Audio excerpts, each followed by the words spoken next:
Defense exports to China provide Russia with a bunch of strategic benefits. Besides bringing in bucket loads of quick cash, Russian weapons generate a strategic spin-off by counterbalancing US military power in Asia. Beijing's insatiable appetite for advanced weaponry keeps the Russian defense industry ticking along nicely, and forces the Americans to divert substantial offensive and defensive resources to check China. This reduces pressure on Russia's European flanks. However, Russian arms exports to China come with a major downside. The Chinese often buy limited quantities or samples, take them apart, and then reverse engineer the weapons. These knockoffs are then peddled cheap as chips overseas, undercutting Russian exports. The impact of this copy is so large that some quarters of Russian power circle objected to sell the S-400 to China, due to fear of copy. S-400 is considered to be most powerful anti-air defense system in the world. The deal was eventually sealed after Russian analysts said that state-of-art S-400 is too complicated to copy.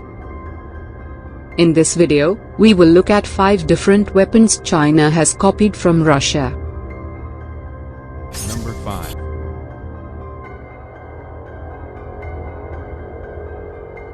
The S-19 Mr. S is a self-propelled 152mm howitzer designed by Soviet Union, which entered service in 1989 as the successor to the SO-152. The vehicle is based on the T-80 tank hull, but is powered by the T-72S diesel engine. It is designed to defeat unsheltered as well as covered manpower, weapons and material to division level. Few of these were bought by China. Chinese experts started reverse engineering the system. They faced lots of difficulty, especially in replicating the engine and transmission.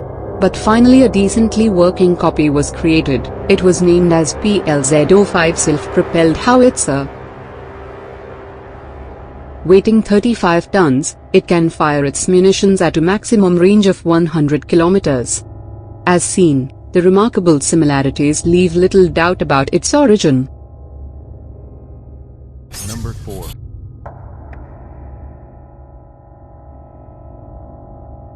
The BM-30 Smerch is a Soviet heavy multiple rocket launcher. The system is designed to defeat personnel, armored, and soft-skinned targets in concentration areas, like artillery batteries, command posts and ammunition depots. It was created in the early 1980s and entered service in the Soviet Army in 1989. A Smerch unit is typically composed of 6 launchers and 6 transloaders. China bought few of these systems and was impressed by its effectiveness. Dedicated team of engineers and technical experts was set up to dissect the system, and eventually it was reverse engineered. Chinese copy of Russian BM-30 Smerch known as PHL-03 has been spotted in recently held Azmina-3 exercise. As can be very well understood, PHL-03 is a direct copy of BM-30 Smerch. Number 3.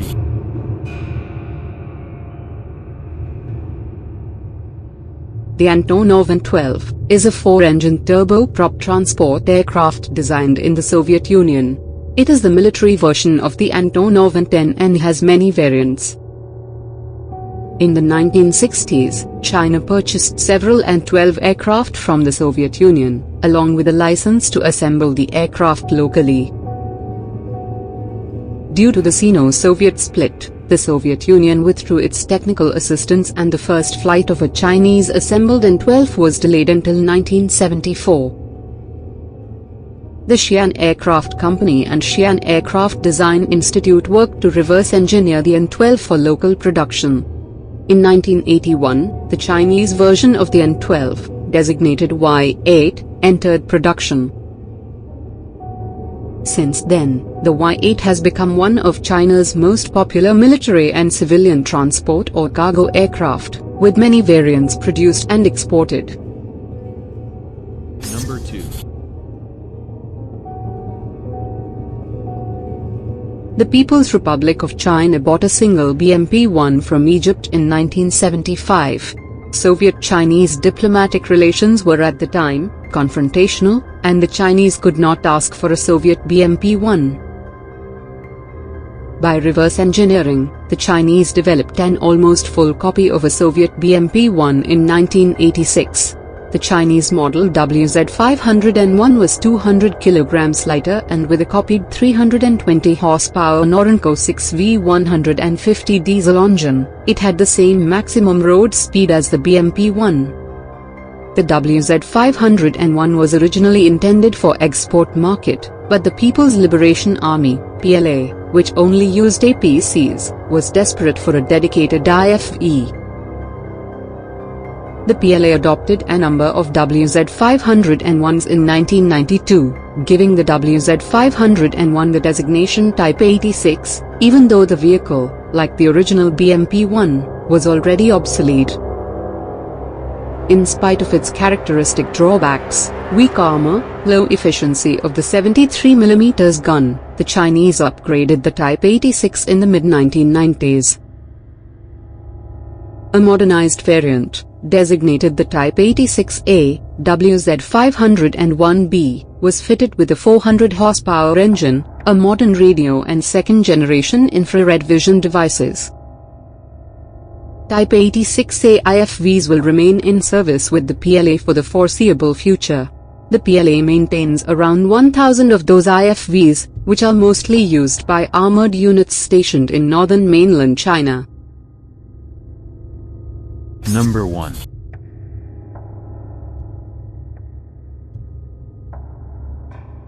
The 1990s saw several huge arms deals between Moscow and Beijing.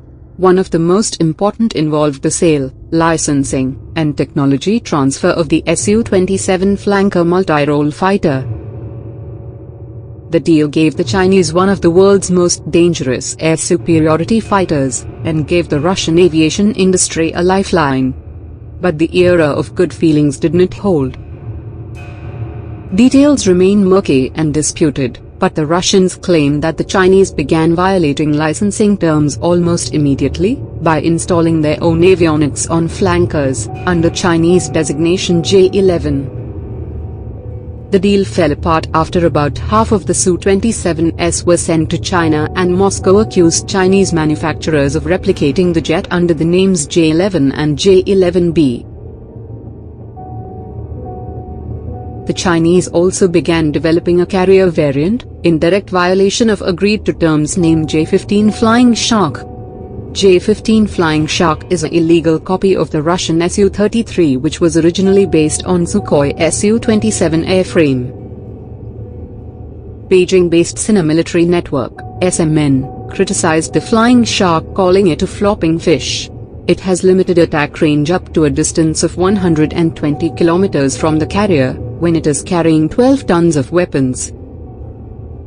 When the aircraft is fully loaded with fuel, it can't carry more than 2 tons of missiles and munitions, meaning that only 2 YJ-83K anti-ship missiles and 2 PL-8 air-to-air missiles could be carried in an anti-ship configuration.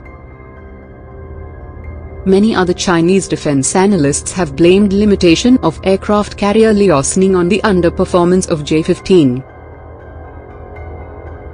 They believe it will be rectified in bigger aircraft carriers China is building, which also boost of electromagnetic catapults, allowing heavier J-15 takeoff with better weapons load.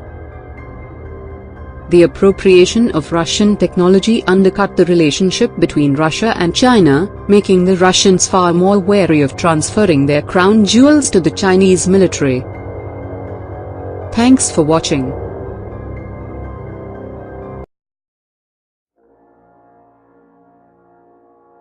China has maintained very high economic growth over the last 20 years and has become a major economic power. It has spent heavily on military build-up and modernized its military forces. But China's rise, as predicted by many experts, is not peaceful. In recent times, China has been very aggressive in its posturing. Its activities are far off from being a responsible nation. From threatening its neighbors, employing corrosive diplomacy, to proliferation of nuclear tech, China is hurting global peace. In this video, we look at 5 such activities of China. Number 5. US congressional as well as independent sources agree that China and Pakistan have cooperated on military nuclear technology for decades. The extent of Chinese cooperation in Pakistan's nuclear weapons program has always been a subject of speculation, but is more or less agreed that without Chinese help, Pakistan would have not got its nukes. The Chinese did a massive training of Pakistani scientists, brought them to China for lectures, even gave them the design of the CHIC-4 device, which was a weapon that was easy to build. There is evidence that Pakistan scientist A.Q. Khan used Chinese designs in his nuclear bomb. Pakistan, a failed state according to most parameters, an epicenter of Islamic militancy, now has one of the world's most aggressive nuclear programs. There is always a chance that these nukes may someday fall into the hands of radical militants and result in catastrophic disaster. Number 4. China has prominent role in North Korea's dangerous nuclear program. The North Korean dictator Kim Jong-un has overseen 4 nuclear tests to date, the earliest in 2006, and the latest just this year. From its small inception, North Korea now has about 15 nuclear bombs with a cumulative explosive power of about 50 kilotons. China's supplying of nuclear technologies to North Korea has resulted in Japan, South Korea, and the US having to face a nuclear state which is ruled by a volatile dictator. The problem does not stop there. China is North Korea's biggest trading partner, one of very few, and it is considered as the nation's economic lifeline. Hence, China has excellent leverage over North Korea. But still China has consistently helped North Korea, instead of putting pressure on it to drop its nuclear program. It has blunted many UN Security Council resolutions against North Korea by using its veto power. Facing growing international pressure to intervene as the nation almost solely responsible for North Korea's survival, China has proclaimed the nation's containment a US obligation. It must be noted that China is a signatory to NPT, Non-Proliferation Treaty, which bars it from sharing its nuclear tech. By providing this tech to Pakistan and North Korea, China has directly violated this treaty. Number 3.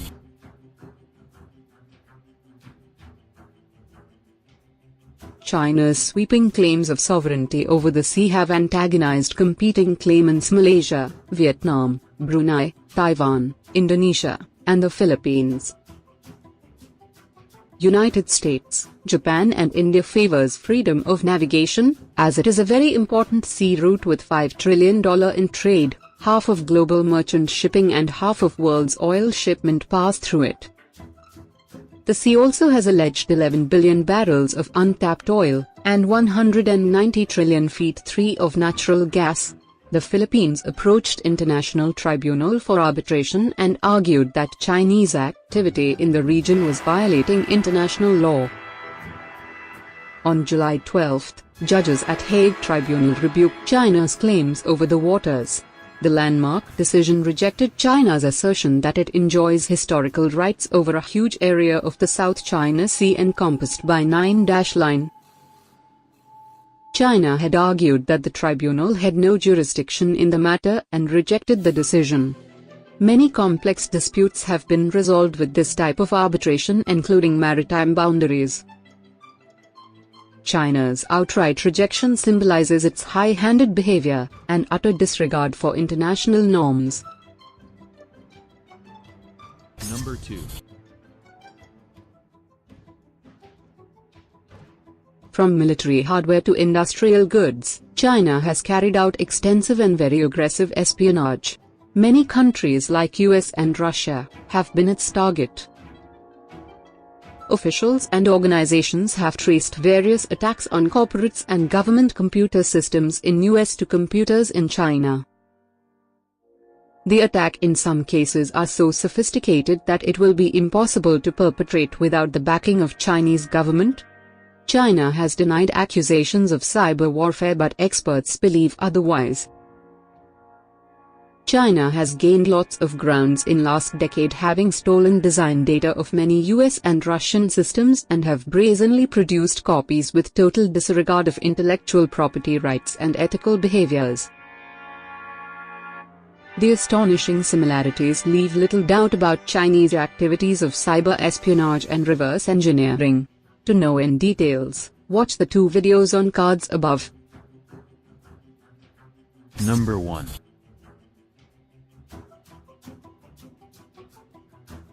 In supporting Pakistan, China has gone as far as protecting well-known terrorists. China extended technical hold on India's move to get Pakistan-based Jaish-e-Mohammed chief Masood Azhar, designated a terrorist by the United Nations. The Chinese technical hold was set to lapse, and had China not raised further objection, the resolution designating him as a terrorist could stand passed automatically. Masood Azhar's outfit Jaish-e-Mohammed carried out a string of deadly attacks against Indian targets, including the attack on the Indian Parliament in December 2001. Soon after the Indian Parliament attack, he was detained for a year by Pakistani authorities in connection but was never formally charged. The Lahore High Court ordered an end to the house arrest on the 14th of December 2002.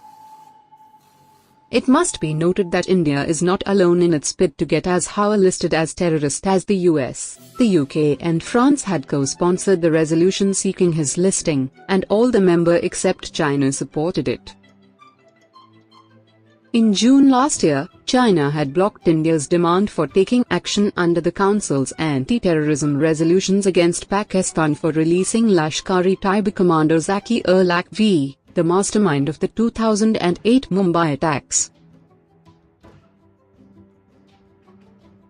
Thanks for watching.